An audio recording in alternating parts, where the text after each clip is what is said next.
Bonsoir à tous et bienvenue. Je suis ravi de vous retrouver sur Monaco Info pour une nouvelle édition. Voici tout de suite le sommaire. Un an après la crise sanitaire, comment se portent les commerçants de la Principauté? Arrivent-ils à sortir la tête de l'eau? Comment sont perçues les aides apportées par l'État? Que peut-on faire de plus? Autant de questions et autant de réponses, et même plus encore avec le président de l'Union des commerçants de Monaco, Nicolas Mathilde Narmineau. La maladie du foie chez l'enfant, une maladie classée parmi les pathologies rares. Eh bien, en ce mois d'avril, l'association Monaco Liver Disorder fête ses 10 ans et œuvre pour soutenir la recherche médicale.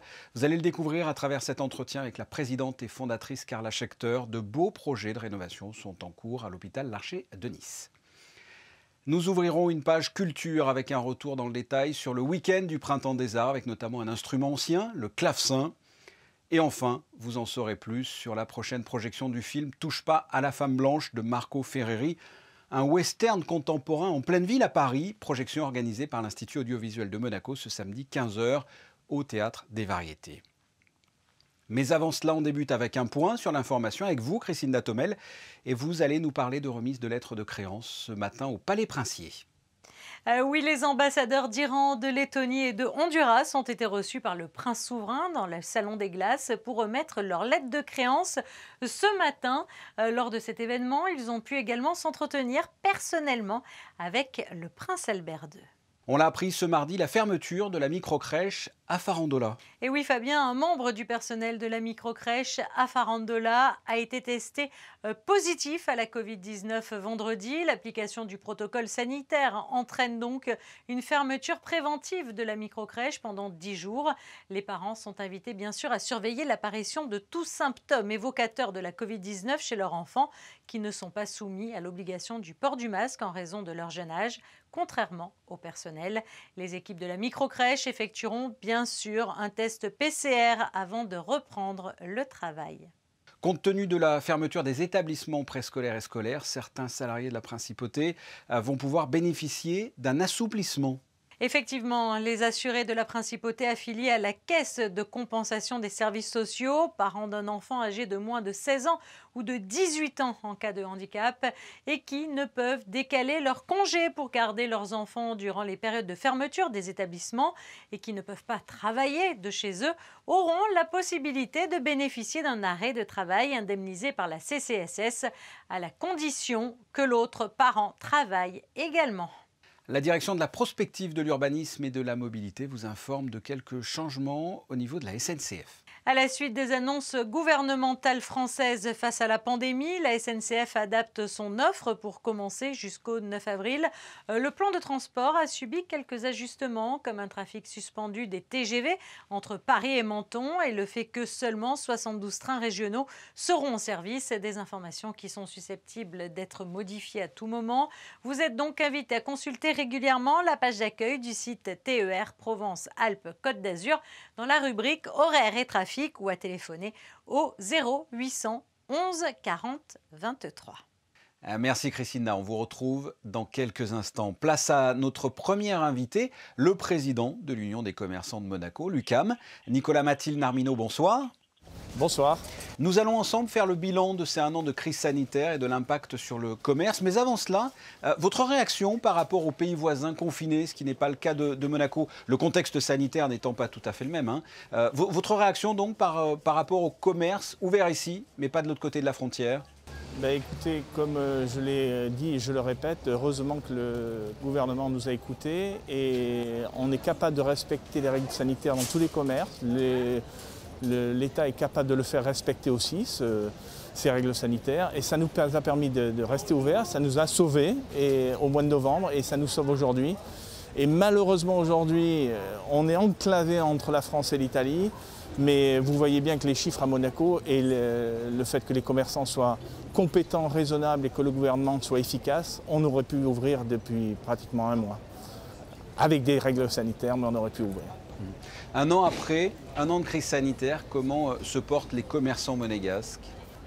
C'est difficile parce que personne n'arrive à se projeter, on ne sait pas quand est-ce qu'on va sortir de cette crise, on voit bien que cette crise est dans le temps long. Malheureusement, on voit bien qu'il faut prévoir des modifications fondamentales des manières de travailler, mais le point positif, c'est que grâce aux aides du gouvernement, grâce au confinement moins strict chez nous et à une certaine liberté, on sauve les meubles.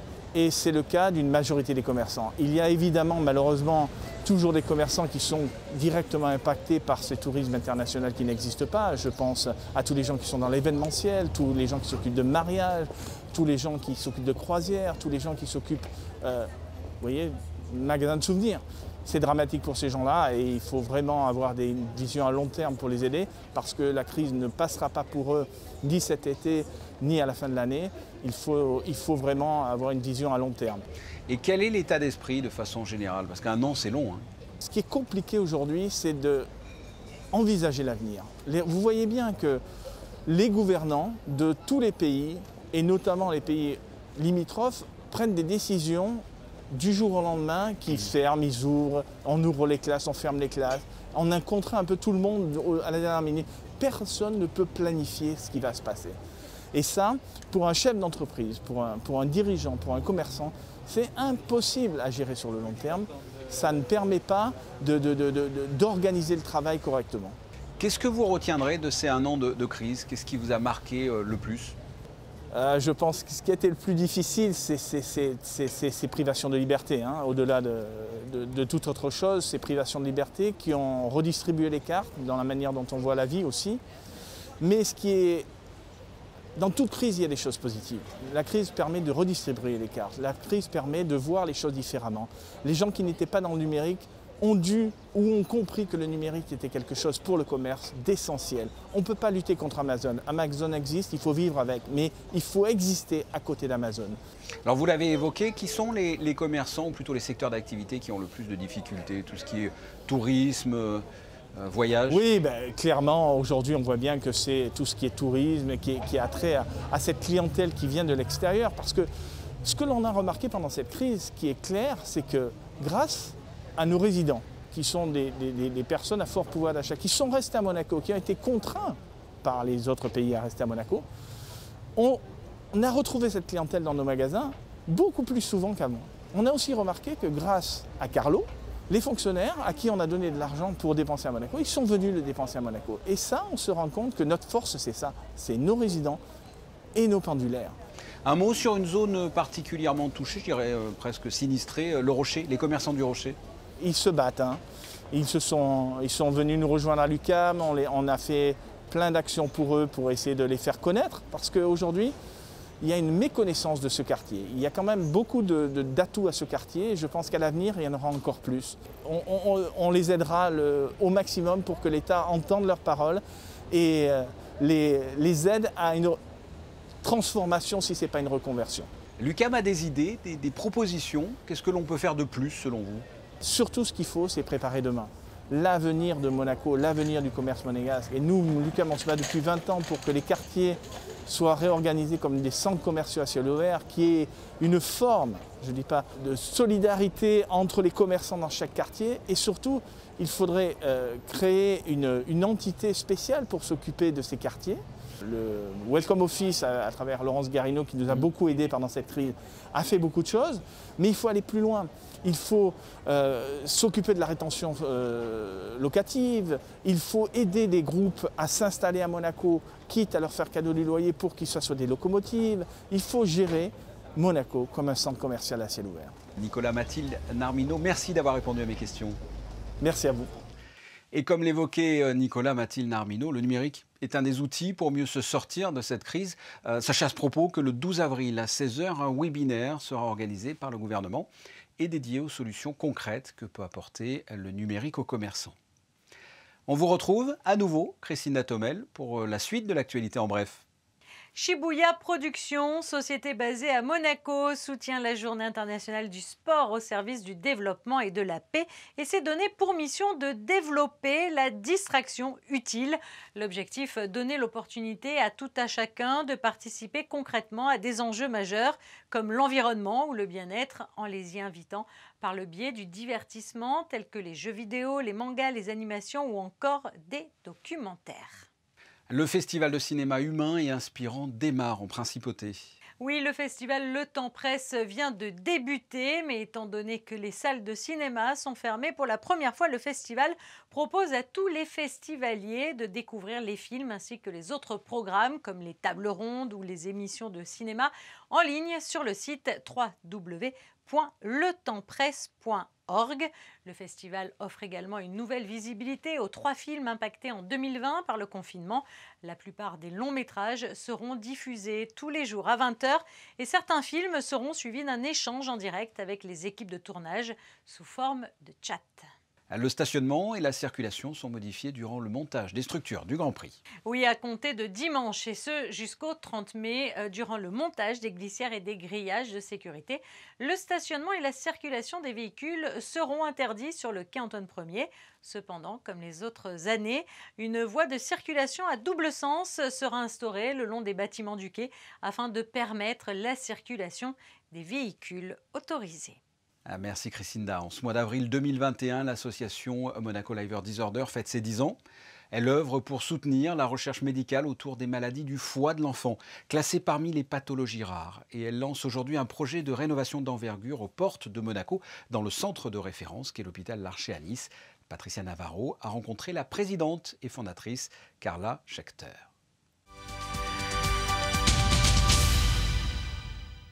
Bonsoir Carla Schechter. Bonsoir Patricia Navarro.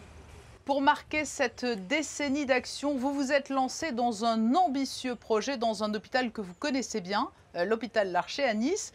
Mais avant de nous dévoiler les détails de cette opération, revenons à la genèse de l'association. Pourquoi vous êtes-vous lancée dans ce combat? C'était un combat personnel au départ. C'est un combat personnel. J'étais affrontée à la maladie de mon fils et j'ai vécu dans les hôpitaux. Et de là, c'est parti avec un groupe d'amis de lancer l'association Monaco Liver Disorder. C'est une maladie pour les maladies du foie de l'enfant. Alors justement, il y a différentes pathologies liées au foie chez les enfants. Tout à fait. Il y a plusieurs pathologies liées au foie pour les enfants. La plus connue, c'est l'atrésie des voies biliaires. C'est la jaunisse. Après, il y a l'hépatite auto-immune, l'hépatite fulminante. Il y a plus d'une centaine de maladies. Et c'est des maladies rares et mortelles. Ce sont des maladies qui entraînent parfois de longues hospitalisations ou des hospitalisations régulières? Tout à fait. De longues hospitalisations, c'est sans fin. Et la seule issue de ces maladies, c'est la greffe du foie. Oui, au fil des années, l'hôpital Larcher est devenu pour vous, et par la force des choses, comme une deuxième maison? Tout à fait. Parce que le centre de référence, c'est au Kremlin-Bicêtre. Pour éviter le va-et-vient au Kremlin-Bicêtre, le premier hôpital à Nice qui peut soigner les maladies rares, c'est l'Archer 2 de Nice. J'ai vécu pendant des mois là-bas, que ce soit à Bicêtre ou à l'Archer 2 de Nice. Et j'ai constaté beaucoup de choses qui manquent dans les hôpitaux. On a de très bons hôpitaux, c'est des hôpitaux publics, les meilleurs chercheurs du monde. Mais malheureusement, ça ne suit pas à côté. Alors j'ai décidé avec des amis de monter cette association pour venir en aide pour l'amélioration des quotidiens des enfants malades, des soignants, des médecins, pour soutenir la recherche, pour sensibiliser du don d'organes, parce que toutes ces maladies rares, que ce soit le foie, le cancer, tous, ils ont besoin de don d'organes, que ce soit don du sang ou de don d'organes, et soutenir les parents financièrement et moralement. Et en quoi va consister le grand projet des 10 ans de Monaco Liver Disorder? C'est une première dans le monde associatif. On a une grande surprise avec le CHU de l'Archer 2 de Nice. Ces 3 services, ça couvre la région PACA, Corse et Monaco. C'est l'oncohématologie pédiatrique, la néonate et la réanimation pédiatrique. Rénovation totale de A à Z avec l'hôpital L'Archer 2 de Nice. Donc ça va être un chantier sur plusieurs mois. C'est un chantier en plusieurs mois et c'est une première. C'est un projet d'intérêt général. Et surtout, en premier lieu, c'est pour moi, c'est pour les parents et les enfants parce que ça fait partie de la thérapie. Et aussi pour les soignants et les médecins parce que travailler dans un cadre agréable, ça fait beaucoup. Et comme c'est eux en première ligne pour donner le moral aux enfants et aux parents, pour moi, c'est tout l'ensemble, c'est de la base qu'il faut faire le travail. Alors, Et mon but, c'était ça, de donner de la joie pour tout le monde et dans des meilleures conditions. Et là, l'heure est à la levée de fonds. Comment peut-on vous aider, Carla Schechter? Alors, nous avons fait une cagnotte en ligne sur les réseaux sociaux. À partir de 10 €, chacun a ses moyens peut donner. Celui qui veut donner un peu plus, il y a notre adresse, il peut envoyer un chèque au 15 boulevard du Jardin Exotique 98 000 Monaco. Sinon, ils peuvent nous contacter sur notre téléphone aussi ou par les réseaux. Et tous les moyens sont les bienvenus. Il n'y a pas de petits dons, tous les dons sont les bienvenus. Et cela démontrera une fois de plus que l'altruisme qui caractérise aussi Monaco, eh bien, cette aide, elle ne s'arrête pas aux frontières de la principauté. Ça touche le monde entier. Ça veut dire si on avance dans la recherche, c'est un enfant qui soit en Afrique ou à Monaco ou ailleurs, tout le monde va bénéficier de l'avancée de la recherche. L'appel est lancé. Merci beaucoup Carla Schechter, présidente et fondatrice de l'association Monaco Liver Disorder. Merci d'avoir été notre invitée. Merci beaucoup Monaco Info. Vous l'avez entendu, tous les dons sont les bienvenus pour ce vaste projet de rénovation. Je vous invite, pour plus de renseignements, à aller sur les réseaux sociaux de Monaco Liver Disorder. Retour sur le week-end du Printemps des Arts avec l'Orchestre des Siècles, une création pour accordéon et orchestre, sans oublier le premier concert de clavecin. Voilà ce qui vous attend dans ce Focus Info, signé José Sacré et Serge Prémont. Du 3 au 5 avril, le Printemps des Arts de Monte-Carlo a proposé 5 concerts, 2 récitals de piano, un spectacle de théâtre musical, un récital de clavecin et un concert de l'Orchestre Les Siècles, un orchestre fondé en 2003 par François-Xavier Roth, directeur musical. François-Xavier Roth est un chef d'orchestre de réputation internationale, rendu célèbre auprès d'un large public en dirigeant le fameux concert de Paris le 14 juillet au Champ de Mars. C'est un immense plaisir de retrouver le public. Vous savez bien sûr que ici à Monaco, c'est un des rares endroits dans le monde où on peut jouer avec du public actuellement. Et je dois dire que c'était une émotion absolument extraordinaire. Pour les musiciens, pour moi-même, de pouvoir proposer un programme en plus exigeant sur la deuxième école de Vienne, avec ces grandes figures de Webern, de Berg. Et puis aussi cette très très belle création de Gérard Pesson. Donc c'est vraiment un moment particulier et très émouvant. À l'Auditorium Rennes 3, François-Xavier Roth a dirigé les 70 musiciens de son orchestre Les Siècles, venus spécialement de Paris, dans une création, commande du Printemps des Arts de Monte-Carlo, au compositeur Gérard Pesson, chante en morse durable pour accordéon et orchestre, avec en soliste l'accordéoniste Vincent Lermet. L'accordéon a un avantage immense, c'est qu'il n'est pas codé. C'est-à-dire qu'il n'y a pas d'attente comme le violon sur la scène classique. Donc finalement, on peut faire absolument tout ce qu'on veut. Et c'est ce qui peut-être intéresse les compositeurs contemporains, c'est-à-dire que c'est cette espèce de caméléon d'objets multiformes, tantôt boîte magique, tantôt boîte poétique. Et je crois que c'est ça qui est merveilleux en fait.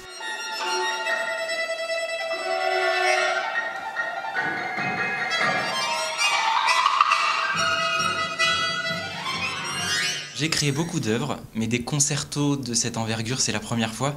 Et donc c'est un énorme cadeau que le Printemps des Arts nous a fait aujourd'hui. Surtout que c'est pratiquement mon anniversaire, c'est dans 2 jours. Donc on va dire que c'est un beau cadeau d'anniversaire.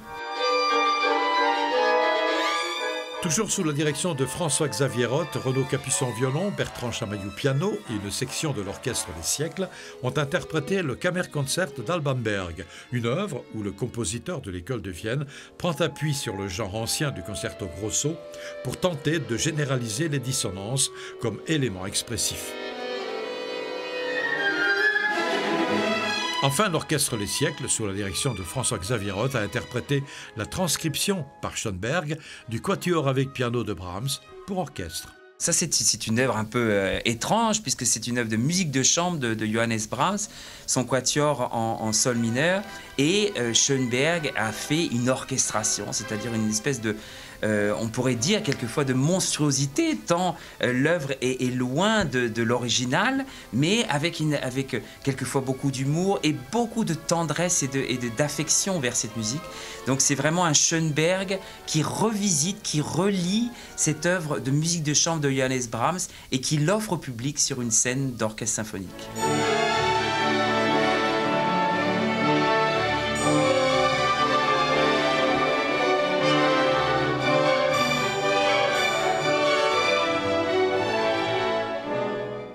Au musée océanographique de Monaco a eu lieu lundi 5 avril le premier concert de clavecin du festival avec Pierre Entaille dans un programme des maîtres français du XVIIIe siècle.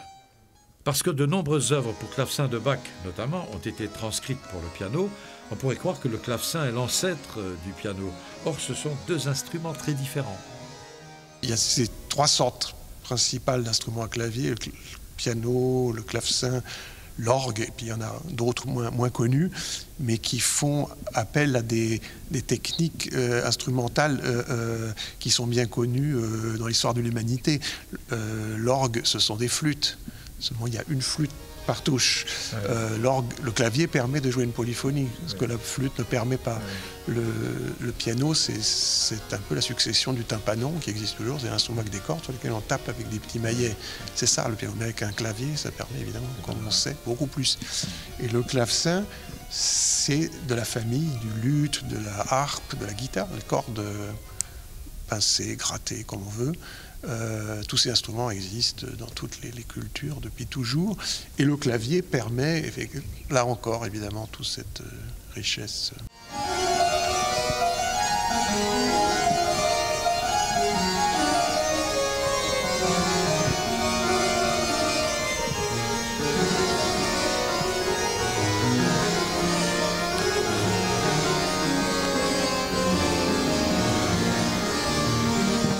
Après la musique, du cinéma avec la prochaine projection organisée par l'Institut audiovisuel de Monaco ce samedi 15h au Théâtre des Variétés. Le titre « Touche pas à la femme blanche », un film plus qu'original de Marco Ferreri. Vincent Vatrican va tout faire pour vous donner envie d'aller le voir. Vincent Vatrican, bonsoir. Bonsoir Fabien. Aujourd'hui, on parle du film « Touche pas à la femme blanche » de Marco Ferreri, un film de 1973. On est d'accord, c'est bien décalé. C'est bien décalé, barré, c'est perché. C'est provoquant, volontairement provoquant. Rappelons que juste avant, Ferreri a tourné La Grande Bouffe. Qui a fait un scandale à Cannes. Énorme scandale au Festival de Cannes. Oui. Il reprend les mêmes acteurs pour tourner à Paris en western. C'est ça. Un western à Paris contemporain, hein, c'est-à-dire que on est en 1973, donc c'est dans les rues parisiennes en 1973. Oui, alors le point de départ, c'est que Ferreri, qui vivait à la fois en Italie et en France, constate que au plein cœur de Paris, énorme chantier, le chantier des des Halles, futur Forum des Halles. Le pavillon Baltard est mis par terre et donc il y a une sorte d'énorme cratère en plein cœur de Paris. Et il se dit, mais ma foi, c'est presque les montagnes rocheuses, pourquoi ne pas y installer là un western contemporain? Voilà son point de départ. Donc des cow-boys, des Indiens, mais dans Paris. Dans Paris et avec un propos qui est de reconstituer Little Big Horn, donc la fameuse bataille de la fin du 19e siècle, où les Indiens mettent totalement en déroute la cavalerie américaine, et évidemment avec un propos qui est un propos contemporain et j'allais dire d'actualité par rapport aux années 70, c'est-à-dire la défense de toutes les minorités. Alors c'est un film qui sort, comme vous l'avez dit, juste après la Grande Bouffe. Quel accueil a eu le film à l'époque? Mitigé, plutôt mal compris, à la fois par la critique et par le public. Mais le film, en prenant peut-être quelques années, et dans la filmographie de Ferreri, est à mon sens un grand film sur les utopies des années 70. Il est un film vraiment, vraiment marquant. On y rit jaune, on y rit noir, on y rit beaucoup.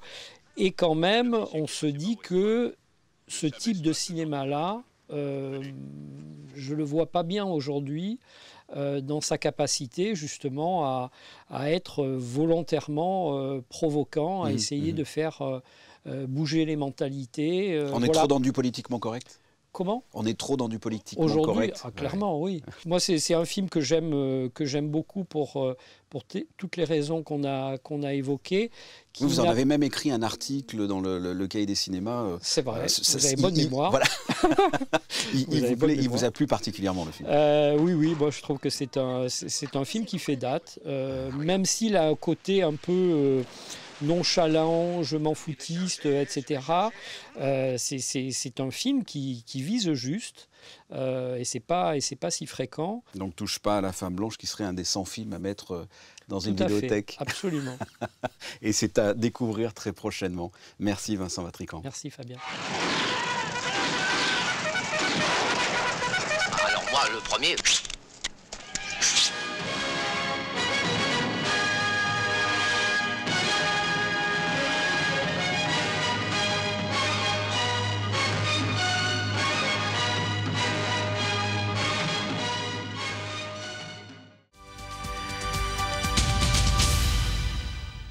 Le rendez-vous touche pas la Femme Blanche ce samedi au Théâtre des Variétés à 15h.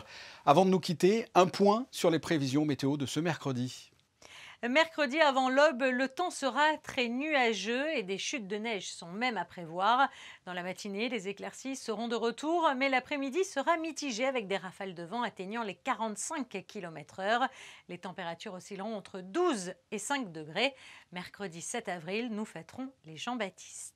Merci, on se quitte avec les photos du jour. Ce sont tout simplement les meilleurs moments du Festival de télévision de Monte-Carlo de 2019, puisque l'édition 2020 n'a jamais eu lieu.